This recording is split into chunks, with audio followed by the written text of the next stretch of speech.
ভিতরেও রেখেছে গো। যেই নবীজি এত সম্মান সমস্ত সৃষ্টিকুল্লা দিয়েছে, কিন্তু শুধু আমরা বাংলার মানুষরাই রাসূলকে চিনলাম না। কথা বলেন, কথা বলেন। আমরা শুধু তাহাজ্জুদ নামাজ চিনলাম, কিন্তু রাসূলের আদর্শ চিনলাম না। আমরা নামাজের নাম ভাঙি ভাঙি মানুষদেরকে বিভ্রান্তর পথে নিতে চাই, কিন্তু নবীজির ভালোবাসা আমরা বুঝলাম না। নবীজি কত দামি এই কথা আমরা নবীজির দাম চিন্তা করি নাই।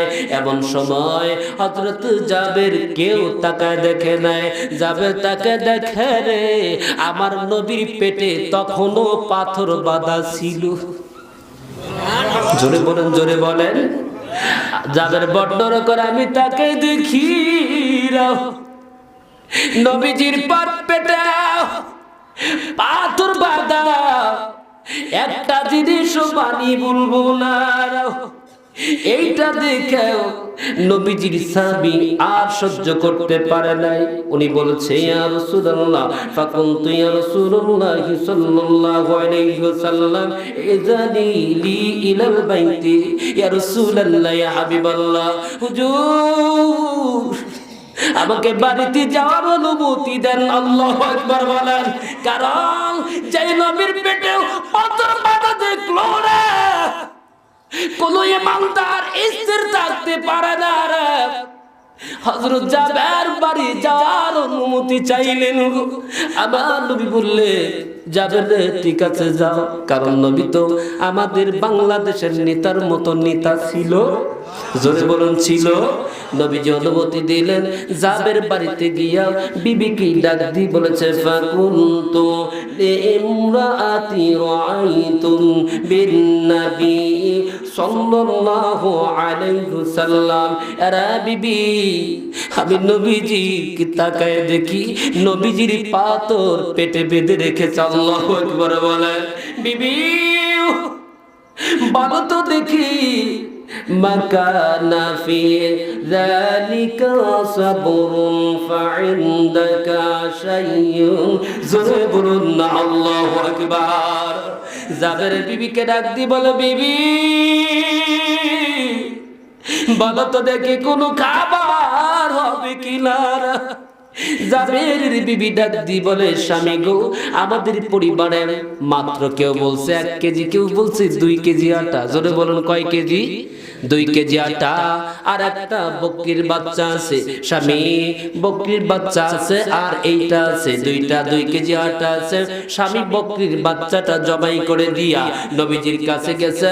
এ রাসূলুল্লাহ, ইয়া হাবিবাল্লাহ, হুজুর গো, আপনার বাড়িতে আমার বাড়িতে আপনাকে দাওয়াত করলাম। বেশি না, হাদিস শরীফে এসেছে 1 জন অথবা 2 জন। জোরে বলুন, কয়জন? আরো জোরে বলুন, কয়জন? 1 জন অথবা 2 জন নিয়ে, ইয়া রাসূলুল্লাহ, ওয়া রাজুলুন আও রাজুলাইন ক্বালা ফাকালা কাম হুয়া ফাযাকারতু লাহু ক্বালা কাসীরুন তাইয়্যিবা। জোরে বলুন আল্লাহু আকবার। এই সাহাবী ডাক দিয়ে বলেছিল, নবীজি আপনি যান, আমার দাওয়াত আপনি কবুল করেন, কিন্তু নবীজি 1 জন অথবা 2 জন যাবেন গো নবী।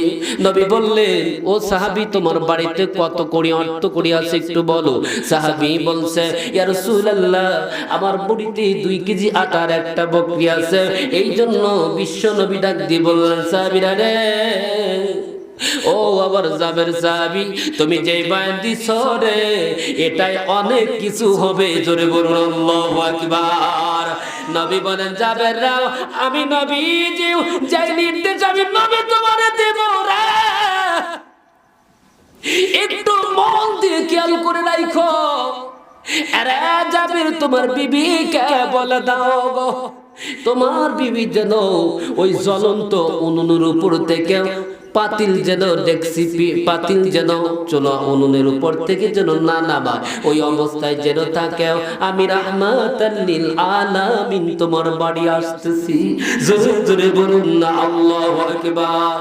বলুন এই নবীজির প্রেম তাদের ভিতর ছিল কি ছিল না? আর জোরে বলেন ছিল কি ছিল না? এই নবীর বংশধরকে উৎখাত করার জন্য এজিদ বাহিনীরাও সর্বোচ্চ প্রচেষ্টা করেছিল, যেই প্রচেষ্টা বাংলার জমিনেও হয়েছে কি হয় নাই? আর জোরে বলুন। কারণ রফিকুল ইসলাম মাদানির মুখ থেকে শোনা গেল উলঙ্গ করে পর্যন্ত তাকে জেলে রাখতো, সুন্দর রমণীকেও তাকে ছেড়ে দেওয়া হতো। বলুন তো দেখি এ মানবী ধ্বংস হাতিয়ার এই বেঈমানরা জানতো কেমনি করা যায়। এই জন্য দেখেন ঢাকার বাড়িতে যাবেন, বড় বড় হোটেলেও মেয়েরা হোটেলের দায়িত্ব আছে। জোরে বলুন কথা ঠিক কিনা? এরা দিয়ার পাড়ার অধিবাসী একটা কথা বলতে খেয়াল করুন, ইমানকে যদি নষ্ট করতে হবে একটা জিনিস তার জন্য যথেষ্ট গো। যদি কোন রমণীকে উশৃঙ্খল অবস্থায় যদি রাস্তায় ছেড়ে দেন গো, দেখবেন আস্তে আস্তে করে ইয়াং জেনারেশনের কাছ থেকে ইমানটা এমনিতে পালায় যাবে। বলুন তো দেখে আমাদের সমাজে যুবক ছেলেদের ভিতর ইমান মনে হয় খুব মজবুত। জোরে বলে ওদের তো ইমান বলতে কি জিনিস জিজ্ঞেস করলেও বলতে পারে না। জোরে বলুন কথা ঠিক কিনা? এমন সময়ও ইয়াজিদের বংশরাও নবীজির বংশকে উৎখাত করার জন্য প্রচেষ্টা করেছিল। বলুন তো দেখি এই দুনিয়াতে আল্লাহ ইসলাম রাখতে চেয়েছে, দুনিয়ার কোন নাস্তিক বাহিনী ইসলামকে ধ্বংস করতে পারবে? জোরে বলুন পারবে? তার কারণে জায়দাকে সঙ্গে করা এমন প্রথম চিন্তা চেতনা ছিল দুইটা ভাইকে একসঙ্গে মারা যাবে না। কারণ নবীজি ওই যে ভবিষ্যৎ করেছিল, সালমাকে ডাক দিয়ে বলেছিল উম্মে সালমা রে, আমি নবীজি কিয়ামত পর্যন্ত থাকবো না, আমি দুনিয়া থেকে তো বিদায় হয়ে যাব। এরা উম্মে সালমা জেনে নিও, যেই দিন দেখবা গো এই এক মুষ্টি মাটি তোমার কাছে আমি আমানত স্বরূপ রাখলাম, তুমি দেখবা যেই দিন এই মাটির কালার রক্তে রূপান্তরিত হয়ে যাইবে, সেই দিন বুঝতে পারবা আমার হোসেইন কারবালায় শহীদ হয়ে যাবে। জোরে বলুন আল্লাহু আকবার। কিন্তু ইহুদির বাচ্চারা এই আবু এই যে ইয়াজিদের বংশধররা জানলরে একসঙ্গে দুই ভাই কি মারা যাবে না? বলুন আপনার পরিবার দিয়ে আপনি প্রমাণ করুন, যদি দুইটা ভাই পাঁচটা ভাই এক জায়গায় থাকা যায়, প্রতিপক্ষ যদি 10 জন থাকে, ওই দুই ভাইয়ের কাছে 10 জন কিন্তু ভয় পায়। জোরে বলুন কথা ঠিক কিনা? ইয়াজিদের বাহিনী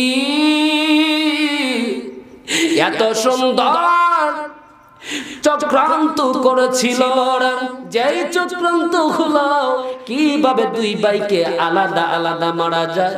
বলুন আমাদের সমাজে এক সময় একজন আলেমকে জেলখানায় নিয়েছে, একসাথে সবকে ধরে নাই, তারপরে আস্তে করে আরেকজনকে নিয়েছে, তারপরে আস্তে করে আরেকজনকে নিয়েছে।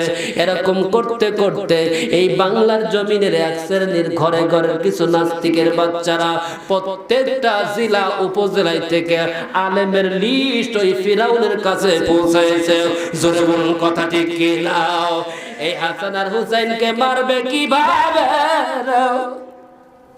হাসানের স্ত্রী জাইদা গোপনী ভাবে একটা বুড়ি মহিলা, কারণ আমাদের চক্রান্ত সমাজে আছে না নাই? দেখবেন মুরব্বীরা যদি চক্রান্ত করে, বলুন তো দেখি মুরব্বীর চক্রান্ত কিন্তু বোঝা যায়। কারণ তার প্রমাণ হলো, একটু উদাহরণ দিলে বুঝবেন।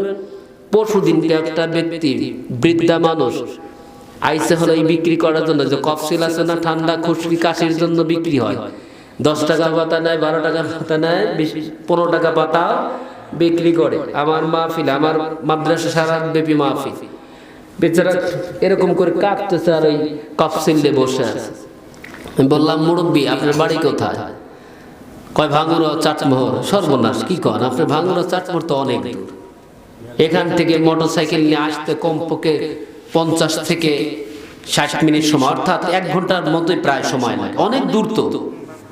আমি বললাম এত দূর থেকে আপনি আসছেন, এইটা আপনার কোনো ছেলে সন্তান নাই? কয় হুজুর একটা সন্তান আছে রে বাবা, কিন্তু ছোট, কেবল স্কুলে পড়ে।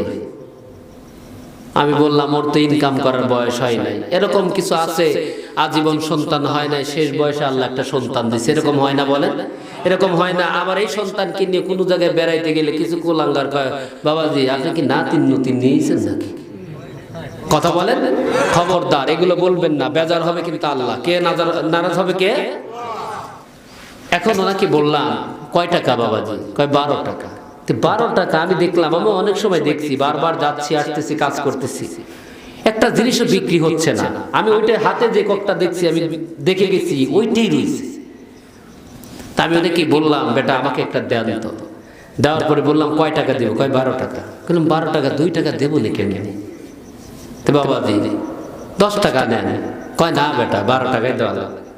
আমি কিন্তু ওনাকে কিন্তু আসলে মস্কারি করতেছি, আমি তো 12 টাকা কম দিব না ওনাকে। ওনাকে আমি 100 টাকার একটা নোট দিয়ে বললাম বেটা এই একটা পাতার দাম আমি 100 টাকা দিয়ে আপনার কাছ থেকে কিনে নিলাম।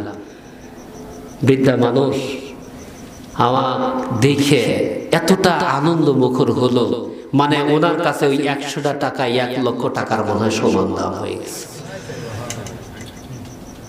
অথচ আমরা অসহায়ের পাশে দাঁড়াতে যাই না, দাঁড়াতে যাই কাদের পিছনে জানেন? টাকাওয়ালা মানুষের পিছনে যাই।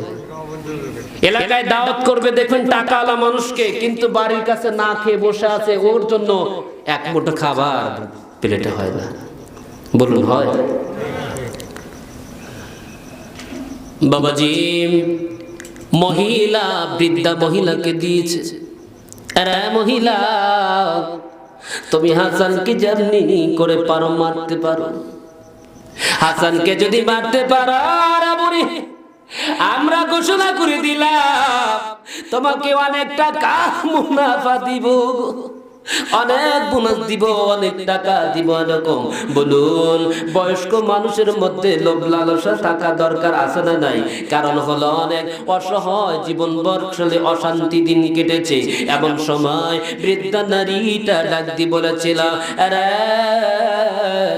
জিদের সন্তানেরা রে, আমি বুড়িমার দায়িত্ব নিলাম হাসানকে কিভাবে মারা যায়। হাসানকে মারার জন্য এই যে বিষ মাখাইয়া সর্পদের ভিতর দিয়ে জায়দাকে ডাক দিয়ে বলেছিল জায়দারা বলো তো দেখি তুমি তোমার স্বামীকে কতটুকু ভালোবাসো।